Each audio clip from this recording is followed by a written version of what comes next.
Se você é um sobrevivente, onde você se encontra nesse momento? No passado, no presente ou no futuro? Ele é soberano, ele faz como ele quiser e te revela se ele quiser. Talvez ele tenha te livrado para que de alguma forma você se torne útil para outras pessoas. Devem se tornar o seu povo. Talvez para começar, Deus queira que você sinta a dor deles. Será que o alívio que você pode dar a essas pessoas não seja o antídoto para você sair dessa tristeza? Será que você não é como Neemias? Não tem influência, não tem posição, mas tem a confiança de quem pode ajudar o seu povo? As palavras de Neemias, filho de Racalias, no mês de Quisleu, no 20º ano, enquanto eu estava na cidade de Suzã. Hanani, um dos meus irmãos, veio de Judá com alguns outros homens, e eu lhes perguntei acerca dos judeus que restaram, os sobreviventes do cativeiro, e também sobre Jerusalém. E eles me responderam: aqueles que sobreviveram ao cativeiro e estão lá na província passam por grande sofrimento e humilhação. O muro de Jerusalém foi derrubado e suas portas foram destruídas pelo fogo. Existem vários tipos de sobreviventes. Sobreviventes de acidente, de doença, de trauma, de caos social. São muitos tipos, mas todos eles têm uma coisa ruim em comum e uma coisa boa em comum. A coisa ruim é que todos passaram por momentos muito difíceis. E a boa é que tiveram o socorro do Senhor. Independente do que eles criam, o Senhor os socorreu. Mas, mesmo sobrevivendo, o que é uma bênção, muitos não conseguem se livrar do sofrimento. Se você é um sobrevivente, onde você se encontra nesse momento? No passado, no presente ou no futuro? Apesar de ter sobrevivido, você continua vivendo o ocorrido? Você continua olhando para o seu pai embriagado batendo na sua mãe? Você continua olhando para os destroços do carro, destroços do avião? Você continua pensando no que poderia ter vivido com seu ente querido que não está mais aqui? Você continua vivendo no lugar que Deus te tirou de lá?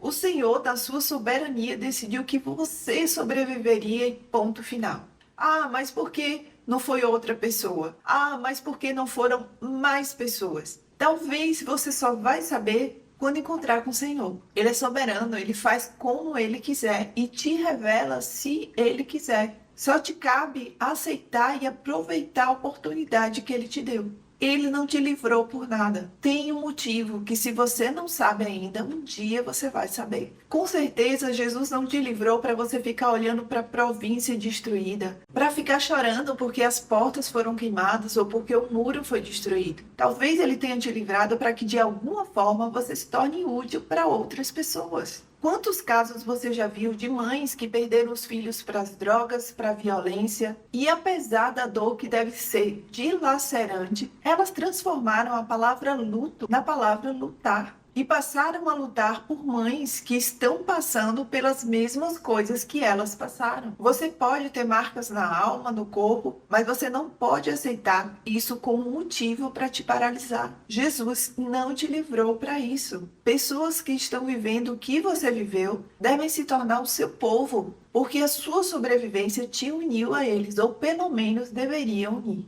Quando ouvi essas coisas, sentei e me chorei. Passei dias lamentando, jejuando e orando ao Deus dos céus. Então eu disse: Senhor, Deus dos céus, Deus grande e temível, fiel, aliança e misericordioso com os que o amam e obedecem aos seus mandamentos. Que os teus ouvidos estejam atentos e os teus olhos estejam abertos para ouvir a oração que o teu servo está fazendo dia e noite diante de ti em favor de teus servos, o povo de Israel. Essa pessoa que a Bíblia relata que estava orando pelo seu povo é Neemias. Apesar de, nesse momento, ele estar vivendo numa posição muito melhor do que a dos sobreviventes que estavam sofrendo, ele não se esqueceu deles. Ele tomou para si a dor que era deles. Ele estava se lamentando, ele estava chorando, ele estava jejuando, ele estava orando, ou seja, ele estava fazendo alguma coisa. Ele estava buscando ao Senhor em prol desse povo. Ah, jesuíta, eu não sei como fazer. Talvez, para começar, Deus queira que você sinta a dor deles, que você sinta amor por eles, como gente sua. E aí você pode orar pedindo a Jesus para efetivamente te mostrar o que você deve fazer.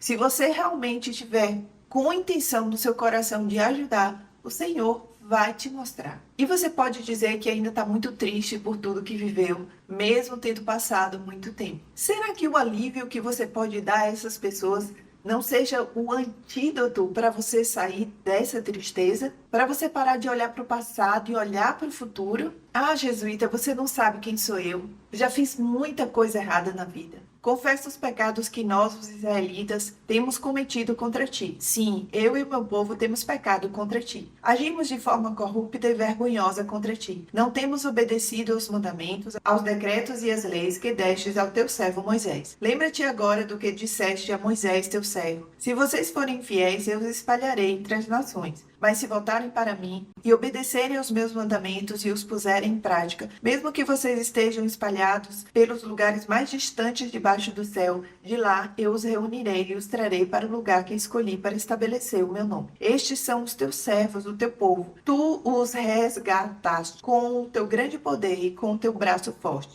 Não use seus erros como desculpa para não agir. O que encobre as suas transgressões nunca prosperará, mas o que as confessa e deixa alcança misericórdia. O Senhor te resgatou sem olhar sua vida de erro. Será que não é o momento de você aproveitar a oportunidade como forma de gratidão a esse Deus tão misericordioso, rever as suas condutas? Ele não te resgatou para você continuar do mesmo jeito. Ele quer te usar sim, você. Mesmo você se vendo como uma pedra sem valor, ele te vê como uma pedra preciosa que só precisa ser lapidada por ele se você deixar. E não use o argumento de que você não tem recurso financeiro, que não tem escolaridade ou qualquer outra desculpa de que você é pequeno demais. Senhor, que os teus ouvidos estejam atentos à oração deste teu servo e à oração dos teus servos que têm prazer em temer o teu nome. Faze que hoje este teu servo seja bem-sucedido, concedendo-lhe a benevolência deste homem. Nessa época, eu era o copeiro do rei. Neemias estava se preparando para pedir autorização ao rei para ir ajudar seu povo a reconstruir o muro de Jerusalém. Lembra que a cidade foi destruída pelo rei Nabucodonosor?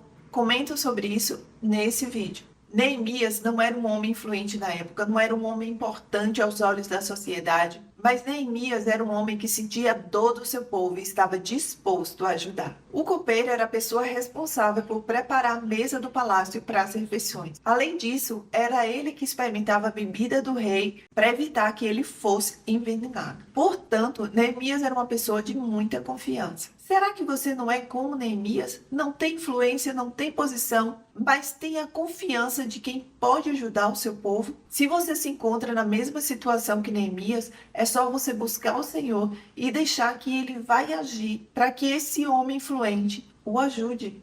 Quando eu gravei o primeiro vídeo desse canal, esse aqui, eu relatei falando do que ocorreu no dia da morte da minha mãe. A intenção principal era fazer com que a minha experiência vivida pudesse ajudar de alguma maneira outras pessoas. Não sei se especificamente esse vídeo mudou a vida de alguém ou se ainda vai mudar, mas uma coisa eu sei, eu não guardei para mim. Eu quis compartilhar, eu quis ser útil para esse novo povo. Pessoas que quando criança perderam a mãe e não tiveram a chance de viver o luto assim como eu. Que o Senhor nos ajude, nós sobreviventes de alguma coisa, a superar um passado difícil. A olhar no presente para as pessoas que estão passando pelo que nós já passamos e tentar ajudá-las, afinal de contas, tivemos a misericórdia de Deus, não para usufruirmos somente, mas para ajudar outras pessoas. Que o Senhor nos ajude também a olharmos para o futuro, olharmos para frente e não ficar olhando para o retrovisor, vendo o passado lá atrás, a enxergarmos um novo tempo, uma nova vida, uma nova história, junto com o novo povo que Ele nos deu.